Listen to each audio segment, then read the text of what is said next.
Hey everybody, today we're going to talk about a baking technique. Is it necessary when a recipe calls for it, and how on earth do you do it? What we're talking about today is the technique of folding. What is folding? Folding is when you're incorporating an aerated mixture, a lighter aerated mixture, into a denser, heavier mixture, okay? Usually we're talking about that lighter aerated mixture being egg whites that have been whipped up or whipped cream. Very light, we know it's full of bubbles, and we don't want to pop those bubbles because we want our final mixture to be aerated as well. When we're whipping something up, if you're using your stand mixer, these bowls are pretty tall, and then the tops can be a little bit narrow as well, okay? Not ideal, I find, for folding, because when you get your spatula in there, when you have to do your turning motion, you're either gonna slap those ingredients on top because you're too high, or you're just not gonna get in there properly, okay? So the first tip is to use a shallower, wider bowl. And you're also gonna wanna use a flexible spatula, okay? As opposed to, let's say, using something that's rigid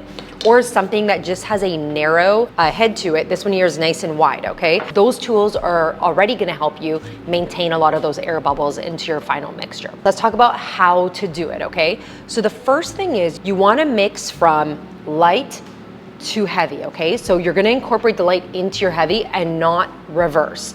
When you start to incorporate, my suggestion would also be to not add all of your lighter mixture in at once. It would be to divide this mixture in half, fold half in at a time, or even in thirds, okay? And I'm gonna do thirds today. You don't need to weigh it, you don't need to get crazy here. You can just eyeball roughly what a third would be, and I have a nice whipped cream in here.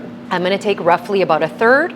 I'll put this on top of my heavier mixture here. And what we're gonna do in terms of technique is we're gonna slice down the center and scoop over the side and place that scoop right back into the center gently, rotate, and do that again. And this is what that looks like, okay? Slice down the center and then scoop over the side and place that right on top. Let's do that again.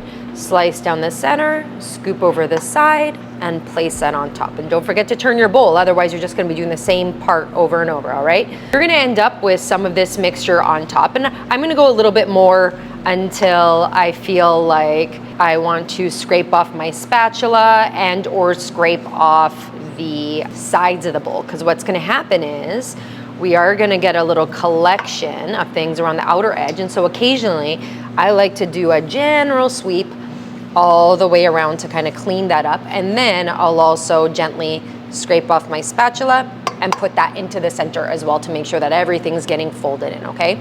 Let me do that a couple more times. And now you can see that the mixture that's in here is still maintaining a lot of its bubbles. It's nice and still aerated, and it's getting to this streaky kind of consistency, okay? So they're obviously not fully incorporated, but I actually don't like to fully incorporate the two mixtures together at this point because we still have 2/3 to fold in. I'm not going to continue to fold this first third until it's totally combined because I do risk over mixing, okay, if I do that. Now, what happens when you over mix during the folding process? Well, a couple things could happen, okay?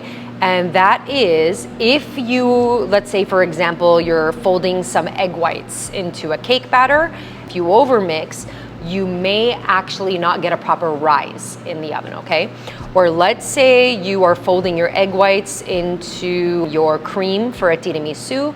If you overmix in that scenario, what happens is your final cream may not set properly, okay? There is really a nice argument to be made for folding properly. We'll just revisit that technique one more time. We're gonna slice through the center and scoop over the side and gently place that over, okay? So slice in the center, scoop, place it over the center. What you wanna avoid doing when you fold over is smashing down, okay? Smashing and smushing that cream, because you're gonna be popping a lot of bubbles if you do that, okay? Now's not the time to pop those bubbles. Here we go, slice and fold, and again, for the most part, that's incorporated. I still have my final third to go, so I'm gonna leave this streaky here. I'm okay with that. I'll scoop up the remainder of my whipped cream and place that right on top, and then continue the folding process. And this time I'll fully fold until the last streaks are gone, okay? So scoop and fold. Don't forget to rotate your bowl. Fold, fold, fold. Again, I'm gonna pause to scrape down all the way across here, and also my spatula to make sure that I'm incorporating all of that into my mixture. And let's keep going. Slice and fold and slice and fold. And this always reminds me of that episode of Schitt's Creek. Fold the cheese, David. Keep going. And you can see that if we did our job right, this volume is going to be much larger than the initial volume of that denser batter because we've maintained a lot of those bubbles, okay? We do this also for chocolate mousse, lots of different things, okay? If you're flavoring whipped cream with something, you may do this as well. If you're adding, let's say, chocolate chips into meringue, there's lots of scenarios where a folding is called for and is pretty necessary, okay? I'll go a couple more times, but as you can see, I just have a couple streaks left. So at this point, I know I'm almost done. And if you want to check, and it's a lot easier when you have a darker mixture and a lighter mixture that are putting together to see those streaks.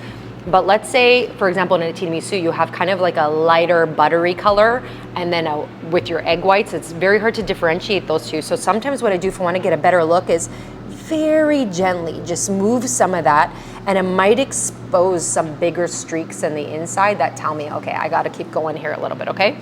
So we'll fold and fold and fold until we want to fold no more. And I'll give it one last little scoop, and that looks pretty good to me. So I think I'll stop right there. I hope that cleared up some of your questions that you have about the baking technique called folding, when you might need it and how to do it, and what tools that you might want to use to help that process along. Check out some of our other videos if you're interested in some more tips on baking. Happy baking!